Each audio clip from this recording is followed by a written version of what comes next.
Capítulo 6. El método sintético o constructivo.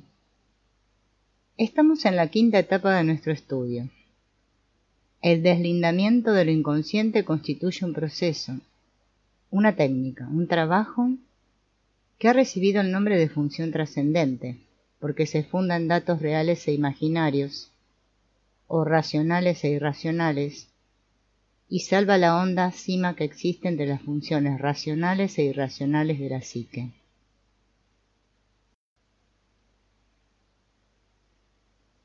La función trascendente tiene su base metodológica en una manera nueva de tratar los materiales psicológicos, los sueños y las fantasías. Las teorías analizadas al principio se fundan en un procedimiento exclusivamente causal reductivo, que resuelve el sueño o las fantasías en sus elementos de reminiscencia y en los procesos instintivos que constituyen su base. He dicho claramente hasta qué punto está justificado este procedimiento y cuáles son también sus límites. Este procedimiento llega a su término en el instante en que los símbolos del sueño no pueden ya reducirse a reminiscencias o aspiraciones personales, es decir, cuando comienzan a reproducirse las imágenes del inconsciente colectivo. Carecería completamente de sentido el querer reducir a datos personales estas ideas colectivas, y no solo carecería de sentido, sino que sería directamente perjudicial, como la experiencia me lo ha demostrado muy desagradablemente. Las imágenes o símbolos del inconsciente colectivo no rinden su valor, sino cuando son sometidas a un tratamiento sintético, no analítico. Así como el análisis, el procedimiento causal reductivo, desintegra el símbolo en sus componentes, así el procedimiento sintético integra el símbolo en una expresión general y comprensible.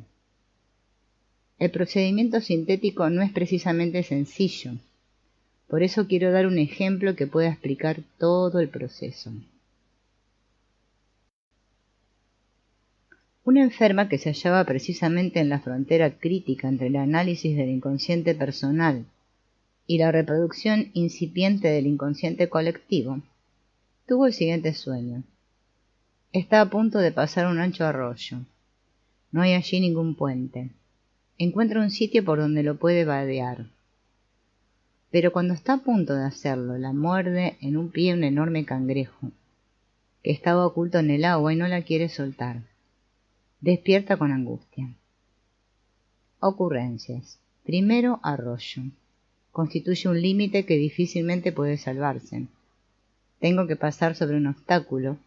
Con esto se relaciona sin duda el hecho de avanzar lentamente. Debo llegar al otro lado. Segundo, vado. Una ocasión de pasar con seguridad al otro lado. Un camino posible, de lo contrario el arroyo sería demasiado ancho. En el tratamiento analítico existe la posibilidad de salvar el obstáculo. Tercero, cangrejo. El cangrejo estaba completamente oculto en el agua. Yo no lo vi antes. El cáncer es, desde luego, una enfermedad temible, incurable. Tengo miedo de esta enfermedad. El cangrejo es un animal que marcha hacia atrás y quiere evidentemente meterme en el arroyo. Me agarró despiadadamente y yo experimenté una horrible angustia. ¿Qué es lo que no me deja avanzar? Ah, ya. Yo había vuelto a tener una violenta escena con mi amiga. En esta amiga concurrían en efecto especiales circunstancias. Se trata de una amistad de largos años, fanática y lindante con la homosexualidad.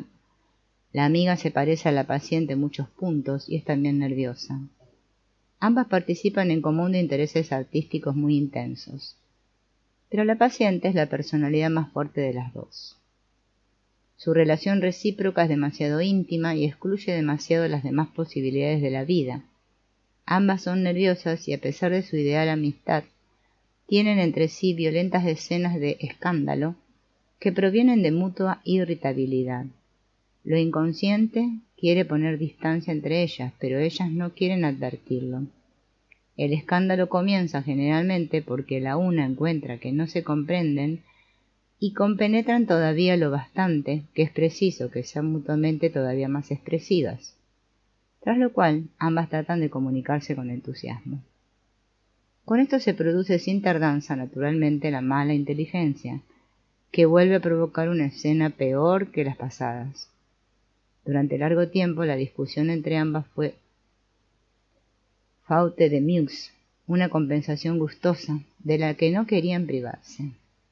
Especialmente mi enferma no podía renunciar al dulce dolor de no ser comprendida por su mejor amiga, a pesar de que cada escena la ponía en trance de muerte, y había comprendido, de mucho tiempo atrás, que esta amistad le era gravosa, y que sólo por un falso orgullo creía poder interpretarla todavía como un ideal. La paciente tuvo ya con su madre una relación desbordante y fantástica, y trasladó sus sentimientos a la amiga después de la muerte de la madre.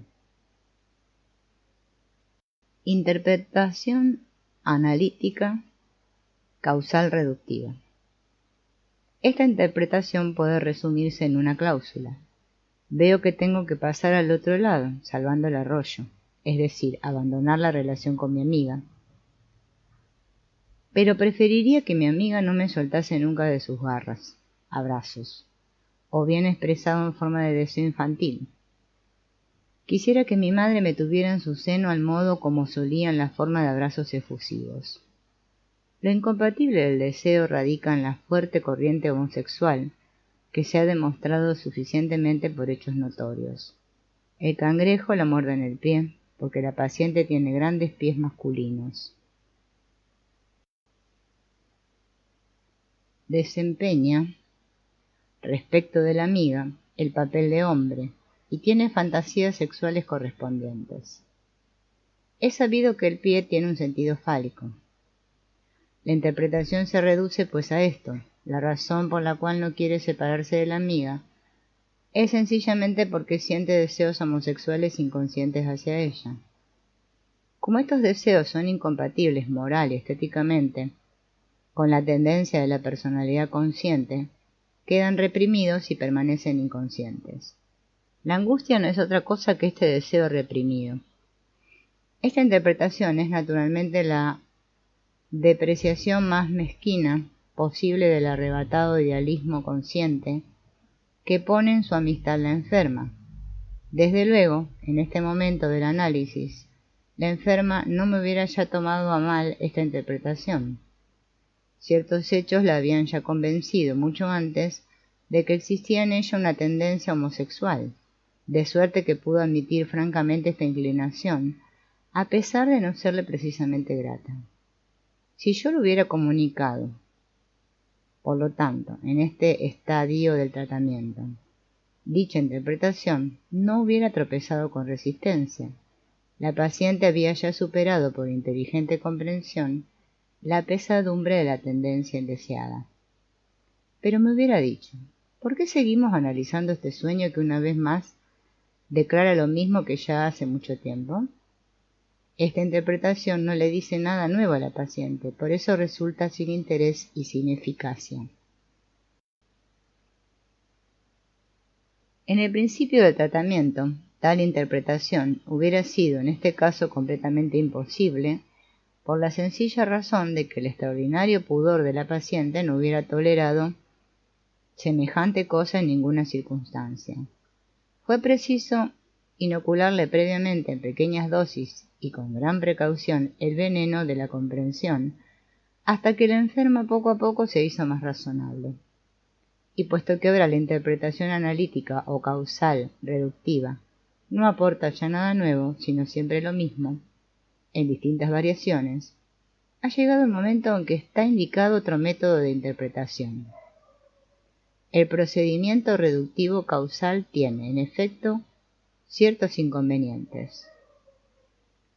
Primero, ante todo, no toma en cuenta exactamente las ocurrencias de la enferma, por ejemplo, en este caso la asociación de la enfermedad, cáncer con el cangrejo. Segundo, el hecho de la peculiar elección de símbolos permanece en las tinieblas. ¿Por qué razón, por ejemplo, la amiga madre ha de aparecer precisamente en forma de cangrejo? hubiera podido ser representada más bonita y plásticamente como Ondina. Y el mismo servicio hubieran prestado un pólipo, o un dragón, o una serpiente, o un pez. Tercero, el procedimiento causal reductivo olvida, y que por consiguiente, una interpretación acabada nunca puede referir el cangrejo solamente a la amiga o a la madre, sino también al sujeto, a la soñadora misma. La soñadora es todo el sueño, es el arroyo, el vado y el cangrejo. O bien estos detalles son expresiones de condiciones y tendencias psicológicas en lo inconsciente del sujeto. Por eso he introducido la terminología siguiente. Llamo a toda interpretación en que las expresiones del sueño se presentan como idénticas con objetos reales, interpretación de grado objetivo. Frente a esta interpretación, se halla aquella otra que refiere cada elemento del sueño, por ejemplo, todas las personas que en él intervienen, al soñador mismo. Este procedimiento se llama interpretación de grado subjetivo. La interpretación de grado objetivo es analítica, pues descompone el contenido del sueño en complejos de reminiscencias que se refieren a condiciones reales. En cambio, la interpretación de grado subjetivo es sintética, puesto que desprende de las ocasiones reales los complejos de reminiscencias, situados en el fondo, y los presenta como tendencias o participaciones del sujeto, al cual los asocia. En la vivencia no experimento yo simplemente el objeto, sino a mí mismo, en primer término, pero solo cuando me doy cuenta de mi vivencia. El procedimiento sintético o constructivo de interpretación descansa, por lo tanto, en la concepción de grado subjetivo. Interpretación sintética, constructiva. La enferma no tiene conciencia de que en ella misma está el obstáculo que habría que salvar. Este límite es difícilmente franqueable y se opone al avance. Sin embargo, es posible salvar este límite. Sin duda, la amenaza precisamente en este momento un peligro especial e inesperado, a saber, algo de naturaleza animal, inhumano o sobrehumano, que anda hacia atrás y hacia el fondo, y que quisiera arrastrar a la soñadora con su personalidad completa. Este peligro viene a ser como una enfermedad que mata, que surge ocultamente y es incurable, prepotente. La enferma se imagina que la amiga la entorpece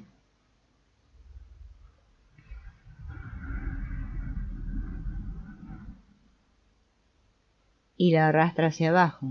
Mientras cree esto, ha de influir naturalmente en la amiga, ha de sublimarla, instruirla, mejorarla, educarla. Ha de hacer esfuerzos idealistas, tan inútiles como insensatos, para evitar el ser arrastrada hacia abajo por ella. Los mismos esfuerzos hace naturalmente también la amiga, pues se halla en el mismo caso que la enferma. Así ambas se acometen como gallos de pelea, y cada una quiere volar sobre la cabeza de la otra. Cuanto más alto se eleva la una, más alto puja la otra. ¿Por qué? Porque ambas piensan que todo consiste en la otra, en el objeto. La concepción de grado subjetivo resuelve este absurdo. El sueño muestra, en efecto, a la paciente que ella misma tiene algo en sí que la impide salvar el obstáculo, pasar de una postura o disposición a la otra. Esta interpretación del cambio de sitio como un cambio de actitud se comprueba por la manera de expresarse en ciertos idiomas primitivos, donde, por ejemplo, la frase «estoy con idea de ir» suena en esta forma: «estoy en el lugar de la idea». Para comprender el lenguaje del sueño necesitamos naturalmente amplios paralelos tomados de la psicología, del simbolismo primitivo e histórico. Porque los sueños proceden en lo esencial de lo inconsciente, en donde están contenidas las posibilidades funcionales remanentes de todas las épocas pretéritas de la evolución y de la historia. Todo depende, pues, de comprender lo que quiere decir el cangrejo. En primer lugar, sabemos que es algo que aparece en la amiga, porque a la amiga refiere la paciente el cangrejo, y también algo que apareció en la madre, Con respecto a la enferma, es indiferente que la madre y la amiga tengan realmente dicha cualidad. La situación solo se modifica al modificarse la paciente. En la madre no hay nada ya que modificar puesto que ha muerto. Y la amiga no puede ser obligada al cambio. Si ella no quiere modificarse, es cuestión suya personal. El hecho de que apareciese dicha cualidad ya en la madre indica algo infantil. ¿Qué es pues lo común en la relación de la paciente con su madre y con su amiga? Lo común es una violenta y fanática exigencia de amor, por cuyo apasionamiento la enferma se siente dominada. Esta exigencia tiene pues el carácter del anhelo infantil arrebatado, que es ciego, como todo el mundo sabe. Se trata, por lo tanto, de un fragmento del líbido, pero no educado, no diferenciado, no humanizado y que posee todavía el carácter de un instinto irrefrenable, no amansado por la domesticación. Para tal fragmento del líbido el animal es un símbolo absolutamente acertado. Mas ¿por qué ese animal es precisamente un cangrejo? La paciente asocia a él la enfermedad del cáncer de que murió la señora X y por tanto casi a la misma edad en que la paciente se encuentra. Podría pues tratarse de una identificación interpretativa con la señora X. Investiguemos a esta señora. La paciente refiere de ella lo que sigue. La señora X se quedó pronto viuda. Era muy alegre y divertida. Tuvo una serie de aventuras con hombres, especialmente con un hombre singular, un gran artista, a quien nuestra enferma conoció personalmente. Este artista producía siempre a nuestra paciente una impresión notable de fascinación y desasosiego. La identificación siempre se basa en una semejanza inconsciente, no realizada. ¿Y cuál es la semejanza de nuestra enferma con la señora X? Pude entonces rememorar en la enferma una serie de fantasías y sueños anteriores que demostraron claramente que también la enferma tenía una vena de frivolidad, pero la había siempre reprimido angustiosamente, porque temía que esta tendencia, que adivinaba oscuramente en sí misma, la indujera a una vida inmoral. Con esto hemos adquirido una nueva aportación esencial para conocer el elemento animal, es decir, se trata a través del mismo deseo indómito e instintivo, pero que en este caso se dirige hacia los hombres. Al mismo tiempo, comprendemos ahora otro motivo por el cual no quiere desprenderse de su amiga, a saber, tiene que permanecer unida a su amiga para no caer en otra tendencia, que le parece mucho más peligrosa. Por eso se mantiene en el grado infantil, homosexual, que le sirve de protección. Como enseña la experiencia, este es uno de los motivos más eficaces que inducen a mantener relaciones inadecuadas infantiles. Pero en este elemento está también su salud, la semilla de la futura personalidad fuerte, que no se asusta ante el peligro de la vida humana.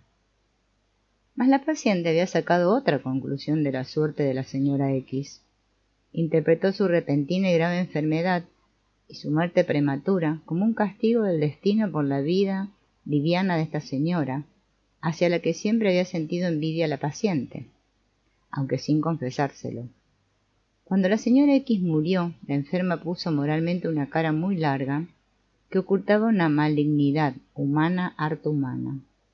En castigo de esto, la paciente ahora se atemorizaba en su vida y su desarrollo con el ejemplo de la señora X y había aceptado la carga de la tormentosa amistad. Naturalmente, todo este proceso no había llegado a ser claramente consciente, de lo contrario nunca hubiera llegado a proceder así. Pero la exactitud de esta comprobación se deducía fácilmente de todos los hechos. Con esto no hemos terminado la historia de esta identificación en modo alguno. La enferma hizo ulteriormente la observación de que la señora X tenía una aptitud artística muy notable, que no se desarrolló en ella hasta después de la muerte de su marido, y que la llevó luego a la amistad con el citado artista. Este dato parece contarse entre los motivos esenciales de la identificación. Si recordamos que la enferma refería cuán grande y verdaderamente fascinadora había sido la impresión que el repetido artista había hecho sobre ella. Semejante fascinación nunca surge exclusivamente de una persona para recaer sobre la otra. sino que es un fenómeno de relación en la que dos personas se ligan, debiendo la persona fascinada poseer para ello una disposición correspondiente. Pero esta disposición ha de ser inconsciente. De lo contrario no tiene lugar ningún efecto fascinador. La fascinación, en efecto, es un fenómeno de coacción, al que falta motivación consciente. No es un proceso volitivo, sino un fenómeno que surge de lo inconsciente y avasalla coactivamente lo consciente. Todas las coacciones proceden de motivos inconscientes. Hay que suponer, por lo tanto, que la paciente posee una disposición inconsciente semejante a la del artista. La paciente se ha identificado pues también con un hombre. Aquí debemos recordar el análisis del sueño, donde tropezamos con la identificación de lo masculino, el pie. De hecho, la paciente desempeña un papel enteramente masculino con respecto a su amiga. Es la activa, la que constantemente da el tono, la que gobierna a la amiga y en ocasiones la obliga un poco violentamente a algo que solo la enferma desea.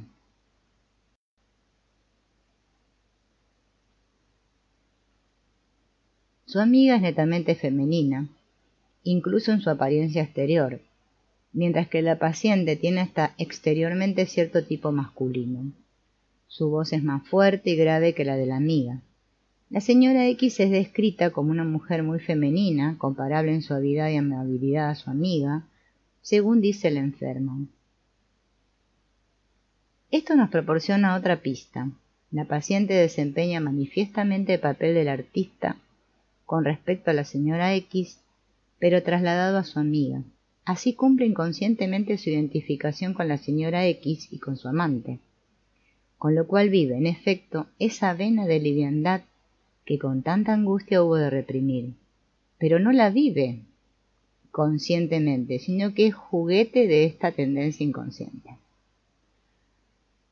Ya sabemos pues muchas cosas sobre el cangrejo. Este animal representa la psicología interior del trozo de líbido no domado.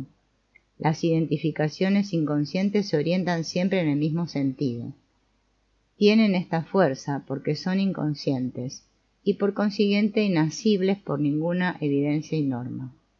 El cangrejo es por lo tanto el símbolo de los contenidos inconscientes. Estos contenidos tienden naturalmente a mantener siempre a la enferma en relación con su amiga. El cangrejo anda hacia atrás. La relación con la amiga es empero sinónima de enfermedad, pues por ella cayó la paciente en estado de nerviosismo. De ahí la asociación con la enfermedad. Este elemento pertenece propio y rigurosamente tomado al análisis de grado objetivo. Pero no hemos de olvidar que hemos llegado a él por aplicación de grado subjetivo, el cual se manifiesta, por tanto, como un importante principio heurístico. Con los resultados hasta ahora obtenidos, podríamos declararnos prácticamente satisfechos. Pero tenemos que satisfacer también las exigencias de la teoría, pues todavía no hemos interpretado todas las ocurrencias, ni contrastado suficientemente la significación de los símbolos elegidos. Recojamos ahora la observación de la paciente de que el cangrejo estaba oculto en el arroyo, debajo del agua, y que ella no lo había visto antes. No había pues visto antes esas relaciones inconscientes que acabamos de explicar. Ocultábase en el agua. El arroyo es el obstáculo que le impide pasar. Precisamente estas relaciones inconscientes que la ligaban a su amiga eran para ella un obstáculo, es decir, el obstáculo era lo inconsciente. El agua tiene por lo tanto la significación de lo inconsciente en este caso, o mejor dicho, de la inconsciencia, de la ocultación, porque el cangrejo es también algo inconsciente, pero representa la dosis de líbido que en lo inconsciente se oculta.